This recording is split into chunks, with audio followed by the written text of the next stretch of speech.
Hello बच्चों स्वागत है आपका हेलो बच्चों स्वागत है आपका अपनी तैयारी में। आज हम कक्षा 10वीं के जो गणित विषय का 27 सितंबर 2021 का जो वर्कशीट है, जो होमवर्क है, आपका गृह कार्य, दो चरों वाले रेखीय समीकरण युग्म का जो पार्ट नंबर 5 और 6 आ चुका है, उस पार्ट नंबर 5 और 6 के हम यहाँ पर आंसर्स देखेंगे। तो चलिए शुरू करते हैं। क्वेश्चन नंबर पहला आपके स्क्रीन पर ये रहा।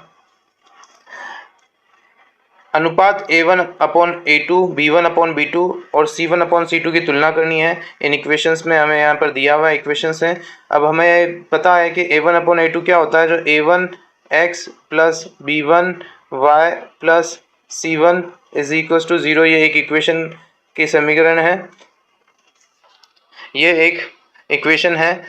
दूसरा आपका आएगा A2x plus B2y plus C2 is equal to 0। अब इन दो इक्वेशंस को ये यहाँ पर आपका दी हुई इक्वेशंस के साथ में कंपेयर करना रहेगा, और कंपेयर करने के बाद में यहाँ पर A1/A2, B1/B2 और C1/C2 की तुलना करनी होगी, और इसमें हमें बताना होगा कि प्रतिच्छेद करती है या समांतर है या संपाती है।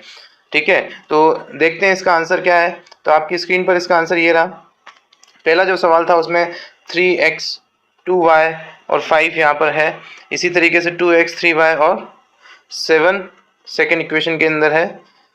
तो इन दोनों इक्वेशंस में अगर हम A1/A2, B1/B2 और C1/C2 का कंपैरिजन करें, तो यहाँ पर देखिए A1 तो आ गया आपका 3 और A2 आ गया आपका 2, तो 3/2। इसी तरीके से B1/B2 तो 2/-3, तो 2/-3 यहाँ पर लिखा हमने।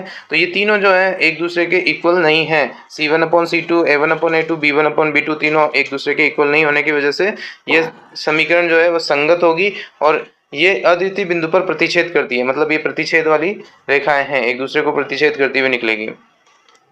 जो दूसरा इसका जो पोर्शन था वो यहाँ पर आपके स्क्रीन पर ये रहा। सेकेंड वाले पोर्शन में आपके पास में इक्वेशन ये दी हुई है दोनों। इन दोनों इक्वेशन से अगर हम कंपैरिजन करना चाहेंगे तो कंपैरिजन में हमें यहाँ पर मिल रहा है A1/A2 जो है 1/6 है, और B1/B2 जो है वो -1/6 है। ठीक है, और इसी तरीके से C1/C2 जो है 1/2 है। तो ये तीनों ही इक्वल नहीं है, तो ये दोनों इक्वेशन जो है संगत इक्वेशंस कहलाएगी। इसी तरीके से जो तीसरा जो आपका है यहाँ पर आपकी स्क्रीन पर दिया हुआ है, तो ये तीसरी इक्वेशन में आपके पास में A1/A2, B1/B2 और C1/C2, ये उतार लीजिए आप क्वेश्चन का आंसर आपके कॉपी के अंदर। इसमें आपको दिया हुआ संगत है या असंगत है, तो यहाँ पर A1/A2 is equal to B1/B2 आ रहा है, और C1/C2 इन दोनों के इक्वल नहीं आ रहा है, इसलिए ये असंगत रहेगी और समांतर रेखाएं रहेगी। जब भी A1/A2 B1/B2 के इक्वल आए तो ये समांतर रेखाएं का युग्म कहलाएगा। ठीक है, अगला जो है फोर्थ वाला जो इसका आंसर है, फोर्थ वाले में आप देखिए A1/A2 is equal to -1/2, B1/B2 is equal to भी -1/2 और C1/C2 इज इक्वल टू भी -1/2 है। तो यहाँ पर आप देख सकते हैं कि ये आश्रित और संगत कहलाएगी और संपाती रेखाएं कहलाती है, क्योंकि A1/A2 is equal to B1/B2 आ रहा है और C1/C2 भी इनके इक्वल आ रहा है। तो इनका जो हल होगा वो एक ही हल होगा दोनों इक्वेशन का। आई होप ये आपको क्लियर हो गया होगा क्वेश्चन नंबर पहले के आंसर्स, और आपने अपनी नोटबुक में उतार भी लिए होंगे। चलिए अगला क्वेश्चन देखते हैं। अगला क्वेश्चन आपकी स्क्रीन पर ये रहा। सेम जो ऊपर वाला क्वेश्चन था, इसमें हमें दोनों इक्वेशन का कंपैरिजन करना है और ये बताना है कि संगत है या असंगत है। ठीक है, तो संगति और असंगति वाला जो हमने कंडीशंस पिछली वर्कशीट्स में देखी थी, उसी को अपने को अप्लाई करना है यहाँ पर। तो क्वेश्चन नंबर 2 का जो आंसर्स है यहाँ पर आपको दिए हुए हैं स्क्रीन पर। पहला क्वेश्चन इसमें है 5x - 4y + 8 is equal to 0, 7x + 6y - 9 is equal to 0। तो इसका कंपेरिजन करेंगे तो A1/A2 5/7, B1/B2 जो है -2/3 और C1/C2 जो है 8/9 आया है। तो यहाँ पर ये तीनों नॉन इक्वल्स है, तो ये संगत होगा। ये भी अद्वितीय बिंदु पर प्रतिच्छेद करने वाली रेखाएं हैं। ठीक है, इसी तरीके से इसका जो दूसरा पोर्शन था, इसके दूसरे पोर्शन में आप अगर देखेंगे तो 9x 3y और 12 और 18 6 और 24 है। तो इन तीनों का कंपैरिजन करेंगे, तीनों इक्वल आ जाएंगे, तो ये क्या हो जाएगी, संगत होगी, आश्रित होगी और संपाती रेखाएं कहलाएगी। आई होप ये आपको क्लियर हो गया होगा। इसी तरीके से तीसरा पोर्शन आप देखें स्क्रीन पर, तो तीनों जो कंपैरिजन है A1/A2, B1/B2 और C1/C2, इन दोनों में से दो तो कंपैरिजन इक्वल आ रहे हैं और एक अनइक्वल आ रहा है। तो दो इक्वल होने की वजह से ये क्या कहलाएगी, असंगत रेखाएं और समांतर रेखाएं कहलाती है। ठीक है, इसी तरीके से अब तीसरा क्वेश्चन देखते हैं हम। तीसरे क्वेश्चन में दिया हुआ है कि इस इक्वेशन के प्रतिच्छेद करने वाली रेखा और समांतर रेखा और संपाती रेखाएं जो होती हैं उनका आपको एक एक एग्जाम्पल दे करके समझाना है। ठीक है, तो यहाँ पर आपका एक युग्म जो है, रेखीय युग्म आपको यहाँ दिया गया है तीनों तरीके का। पहला है प्रतिच्छेद करने वाली, दूसरा समांतर और तीसरा संपाती। तो प्रतिच्छेद करती है, तब यहाँ पर हमारी कंडीशन क्या होनी चाहिए, A1/A2 is not equal to B1/B2 is not equal to C1/C2, बराबर नहीं होने चाहिए।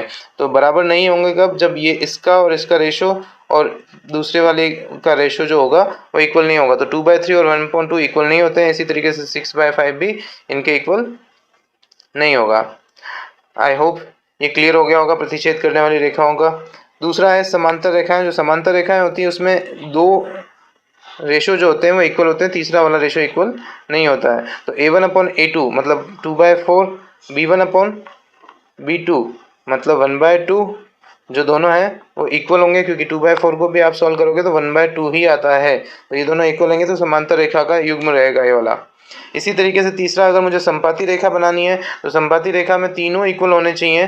तीनों इक्वल करने के लिए मैंने क्या किया कि यहाँ पर 2 की जगह 4, y की जगह 2y और -6 की जगह -12 कर दिया। तो जस्ट इसके डबल वाली वैल्यू हमने यहाँ नीचे लिख दी। तो 1/2, 1/2 और 1/2, इन तीनों का मान कितना आ जाएगा, 1/2 के बराबर आ जाएगा। इसलिए ये क्या हो जाएगी, संपाती रेखाएं हो जाएगी।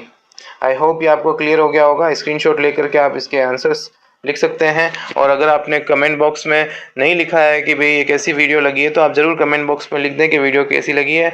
साथ ही आप बेल आइकन को जरूर दबा लें ताकि इसी तरीके के नोटिफिकेशन आपको जल्द से जल्द मिल जाए।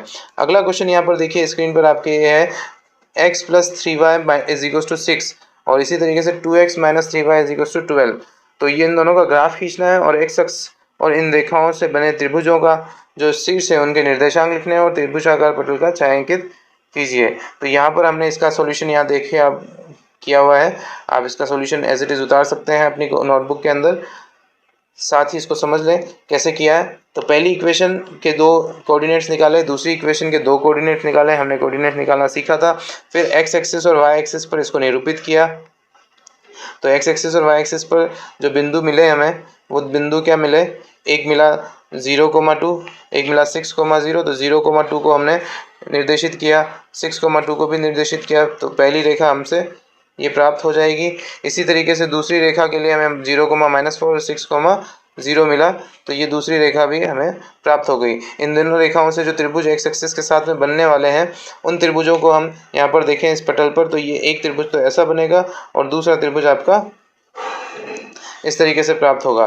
तो पहले त्रिभुज के निर्देशांक और दूसरे त्रिभुज के निर्देशांक हम यहाँ पर लिख सकते हैं। तो आप यहाँ पर देखिए स्क्रीन पर हमने यहाँ पर आपके लिए दिया हुआ है। पहला त्रिभुज के निर्देशांक जो होंगे 0,2, 6,0 और 0,0। इसी तरीके से 0,0, 6,0 और 0,4 इसके दूसरे वाले त्रिभुज के निर्देशांक हो जाएंगे x एक्सिस के साथ में। आई होप ये आंसर्स आपको क्लियर हो गए होंगे। आप अपनी नोटबुक में उतार लीजिए और चैनल को अगर सब्सक्राइब नहीं किया तो सब्सक्राइब कर लें और बेल आइकन को जरूर दबा लें ताकि ऐसे ही अपडेट्स आपको जल्द से जल्द मिलते रहें। जुड़े रहें अपनी तैयारी से। Thank you.